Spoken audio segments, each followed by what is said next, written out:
Welcome to the Art Block with Ant and Derek. And I'm Derek, and this is Ant. I'm Ant, here on Making TV WPGA. So Derek, our topic today, we thought would be a very good topic since a month or so ago. This was a hot topic on Middle Georgia Talent site. And we want to talk a little bit about auditioning, not only for acting but modeling, and some of the fraudulent schemes out there that you might want to be aware of. Exactly. And there's a few things. When it comes to going to a so-called talent agency, you never should have to give them money up front. Exactly. If there's an agency that says, you know, $150 and we'll take a couple of shots of you, put them in a brochure, do not mess with them. Scam waiting to happen. You should never pay. You get an agent. Your agent should work with you. Your agent should get 10% of when you start working. Exactly. Getting paid yourself, not before. Keep that in mind. Another thing to look out for is notices in the paper, magazines. Sometimes you'll see things about, you know, looking for models and actors and da-da-da-da. Yeah. And usually that's just their way of getting you in there. Exactly. Giving you a sales pitch, which then leads to, you give us X amount of money and we'll do this for you and this for you, this for you. And if they don't, well, if you don't want, I guess you don't want to be famous or something like that. Yeah, basically, they just coax you into giving them their money first. Right, you know, right. And also, when getting headshots, another thing, you know, most actresses need headshots to represent themselves. You want to get a good photographer. You want to look around and shop around and maybe look at 2 or 3 before you decide on who. You want to see some of their work, of course. Stay away from photographers that want to put their name on the picture as well on the front, because after all, they're there to publicize you and get you work, not, you know, hey, Joe Blow Photography right there across the bottom of the shot. They do that, put on the back, but you know what, you might want to watch that. I've heard you should stay away from photographers that do these character headshots. You might be familiar with those. It was really big in the 90s. A lot of people did them in the late 80s, where you would go to a photographer and they would then dress you up like people. So you'd like, there you are as a cop. There you are as a construction worker. You know, that whole, you've seen those, right? Like glamour shots, right? Exactly. Well, they used to put them on like one sheet and it'd be a 4 square. It'd be like, here you are as an Indian. Here you are as a lawyer. You know, it was the character shots. Keystone Cop or something. Yeah, I've heard that you should stay away from that kind of photography. Just a basic headshot. Anyway, because I mean, unless you're playing that character, I don't see why you would have to do that. Exactly. Just a good shot, good front shot, maybe a body shot. You know, should do it. Should suffice. I wanted to get into. Again, we said never should cost money. Never pay for it.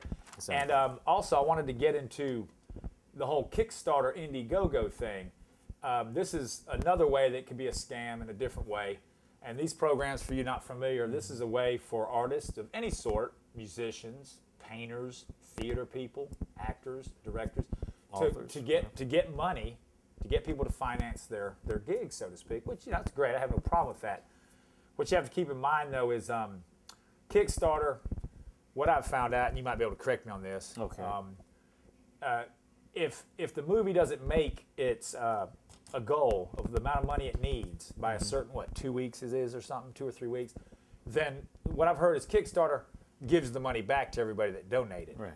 The thing with Indiegogo, which I found out, talking to people and also looking it up myself, is they have something called flexible funding, and they have fixed funding. Well, under flexible funding, if you donate to that movie under that flexible funding and they don't reach their goal, you don't get your money back. So they basically repossess it. Basically, you don't. What I read happens is basically, and I don't know the exact percentage, but if a movie doesn't make its goal, you know, say they want to raise $75,000, they have a month, and by the time the month's up, they've only raised $22,000. If you gave to that movie, your money's gone anyway. You don't see a movie, you don't get your money back. Indiegogo takes a percentage, and the rest apparently goes to the producer's director that set up the whole so-called movie shoot to begin with. And of course, like the flexible funding, though, in Indiegogo's defense, all those contributions are refunded. So Anything else you wanted to add? Well, I was going to ask you, have you been burned by these particular scams? I've never worked with Kickstarter Indiegogo. I was early on semi-burned in L.A. I went out to L.A. in mid-95, 96. And I went out there, you know, I had the theater on my belt. No, I went out there with my girlfriend at the time. We lived out there about 6 months. I hit some places. I'd hit this one so-called talent agency out there, and they were that exact type, you know. So I learned from experience about this case. It was like, yeah, well, usually this is what we can do for you. I went to visit the lady. We're going to do some shots of you, some blah, blah, blah. It cost $100. It was like, I think it was $99. $99 fee, okay? I paid the money. The lady got me one gig, okay? And it was basically extra work. It was for this game show at the time called In the Dark. It was where contestants were in a dark room and they couldn't see, but they had to do stuff in the dark, and it was filmed with the green, you know, night lens. It was a show. It was hosted by some British comedian. I can't remember his name in the time. It came out in the 90s. It was on WB, and it lasted like 5 episodes. It was a flop. Well, they gave me a gig doing audience member for that taping of one of those shows, but they passed it off as a paid gig still. Right. But then what happened is we never got paid anyway. So didn't get paid, and that was all this so-called agency was really trying to help me out with was, you know, and you would have to call. They had a hotline set up. They would give you the hotline number that no one else had unless you were part of their group, and you called every day, saw what was being filmed. But it was just, you know, obviously, like I said, I had the money to throw around. It wasn't like it was taking my last dime, but I shouldn't have done it. I was early on, and you know. And that was one time I was burned on something. Never again would I do that. Yeah, I for some reason I've been having trouble trying to get represented just from agencies. I mean, I could tell you one time back when I was acting. Well, there was this one agency in Atlanta, and they represented both actors and models. Right. And I don't know why, but I put in like $40, I guess, for the classes that they had. Yeah, well, that too, classes. Classes. Be careful of those too. Yeah, classes. And I guess one time they were supposed to have some type of get together where supposed to some place, and I drove over there, and there was this one other guy. He was a model. We were waiting on these people, and the place was empty.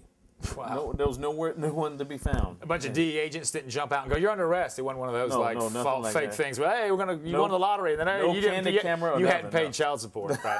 Yeah. But it is just really bad, and and plus, you know, I had like a book. I mean, you published a few books. I mean, I've been trying to get agencies to pick up my book, and I don't know, for some one time, this is a doozy though. I mean, I've been rejected, which is, you know, this is part of the business. But there was this one publisher agency, a local Vanity Press kind of thing. Yeah, one of them, and he gave me a letter. I received a letter and says, "Well, it's pretty good, but had too many words in it." Oh, okay. Too many. It doesn't make your book is too many words in it. That's like a vegan turning down a salad because there's too much lettuce. I hate to hear what this guy would have told War and Peace author, or Tolstoy, whatever. Right? Yeah. One more thing before we go, videos.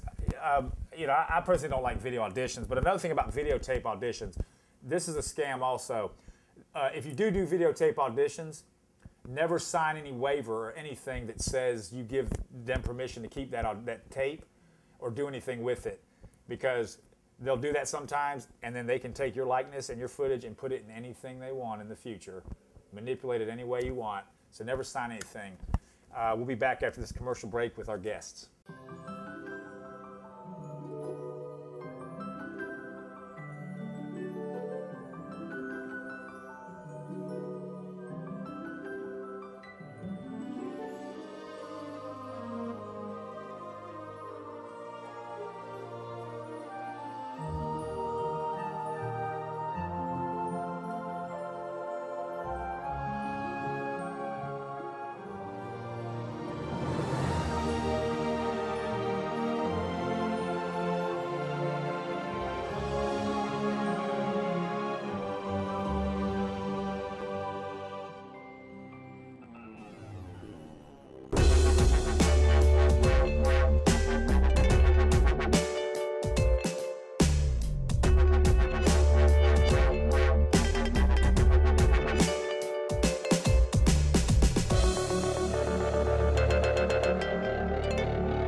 And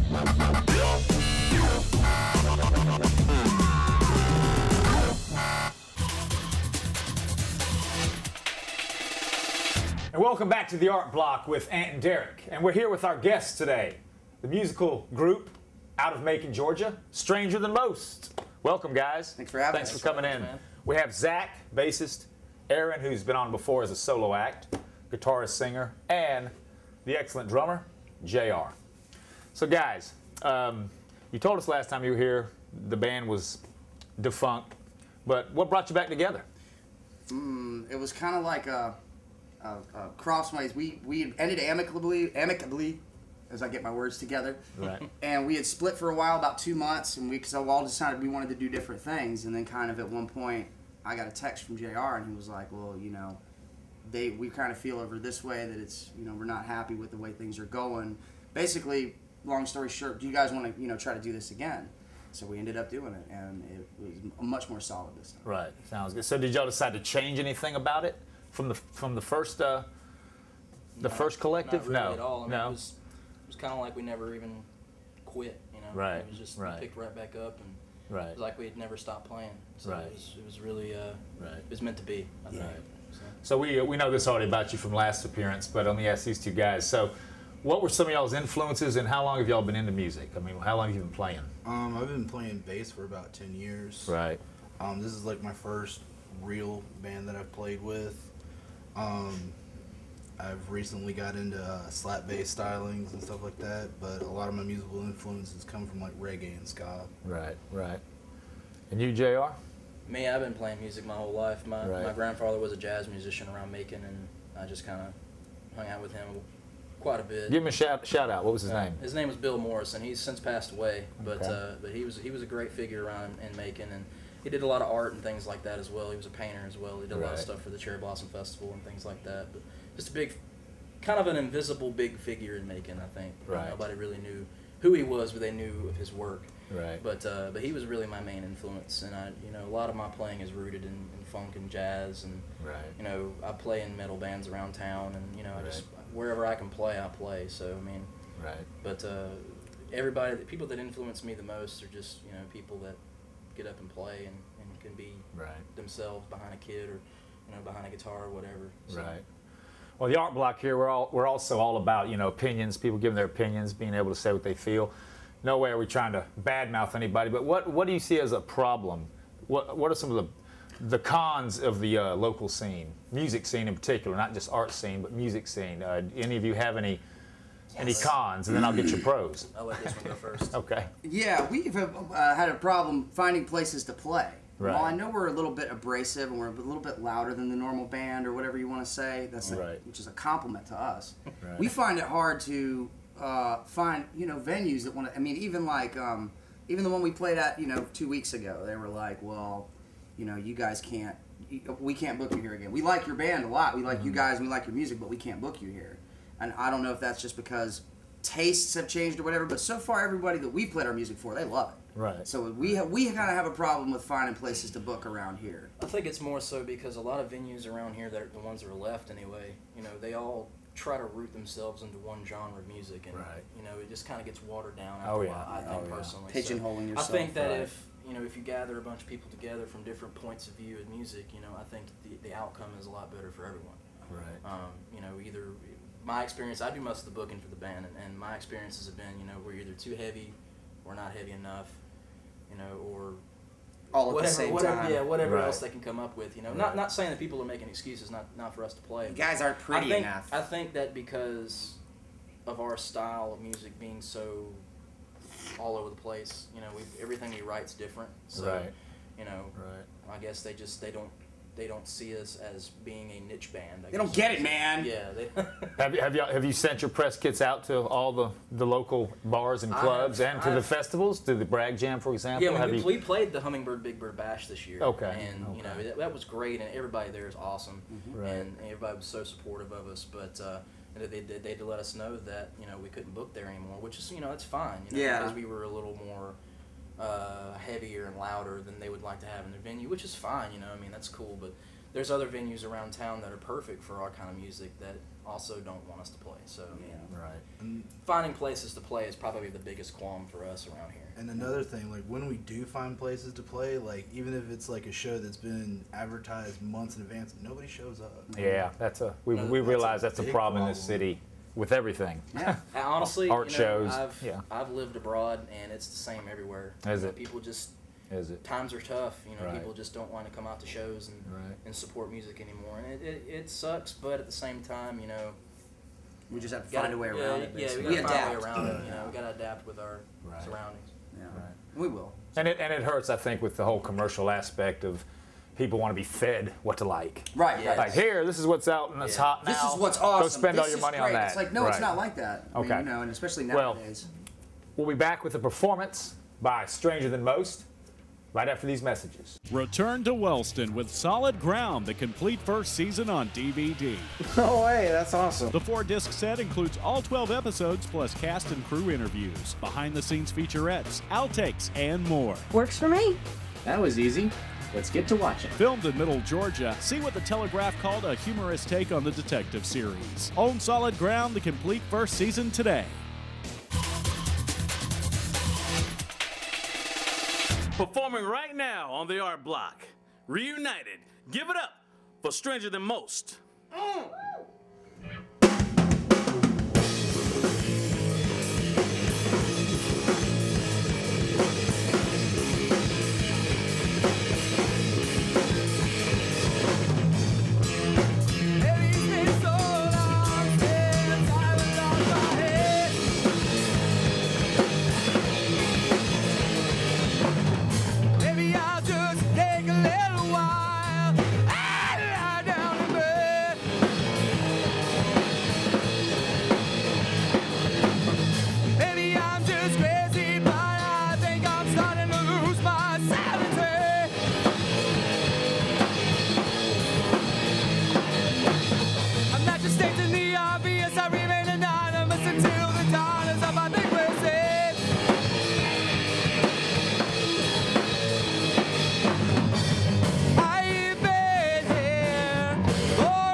Oh yeah! Let us not mince words here, even though things are getting a little bit strange. And I must take a little bit of time once a while again. Here we go and watch it again.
Hello, and we're back on the Art Block with Ann Derrick, and I'm here with our contestant, Lisa Fulford. Hey, Derek. Hey, how are you? Good, hey, good to see you. Great, good to see you. And you're going to be competing against the band members of Stranger Than Most. Yes. Who can't see or hear what's going on. So explain what do you do? Well, I'm very excited to be here first to help promote Stranger Than Most, but also myself. We're well aware that Macon is a thriving arts community with local films, commercials. Since being able to pursue my lifelong dream of acting, I've been in Joseph Gway's The Razzle, James Ticklighter's Final Acts, do Shadow's local interactive dinner theater. Okay. Let's see, what roasted commercial. I play the Cheshire Cat. And real quick too. And Aaron and I are very excited that we are now in Seven Toe Maggie, Joseph Lavender's production of Seven Toe Maggie, which wraps this weekend. And we look forward to more. I'm especially excited about more acting. Anybody need an actress for work? I'm on Facebook, Lisa Fulford. All right. Fulford. Great, okay. How does this work? Okay, the name of the game right here is Elefun. So Elefante Fun. You have to compete to see which you or the band can catch the most butterflies coming out of the trunk. So oh please, I got this. Let's get it on. Okay.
All right, looks like the game is over. We had some fun, did we?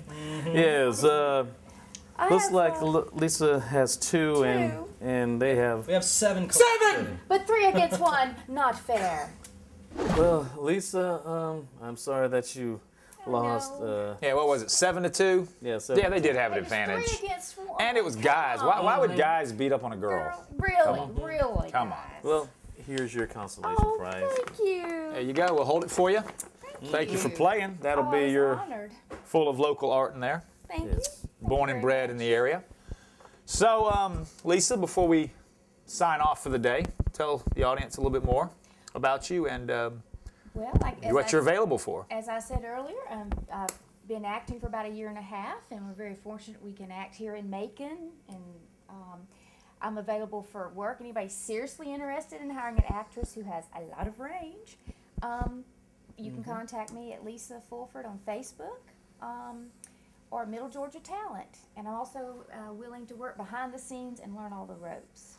Right, right. And our guest, Stranger Than Most, they wanted us to tell you that they have an album coming soon. They're about to go in the studio to record an album. And we'd like to thank them. Zach Potts on the bass, Aaron Kendall Pridemore on vocals, guitar, and J.R. Morrison on the skins. One more thing we wanted to say, Derek. We don't know when our last show will be, but our sponsorship's kind of drying out. We still have Roasted and Goat in a Boat Productions, which we thank those two. Yeah. If you really want to sponsor our show, we'd appreciate it.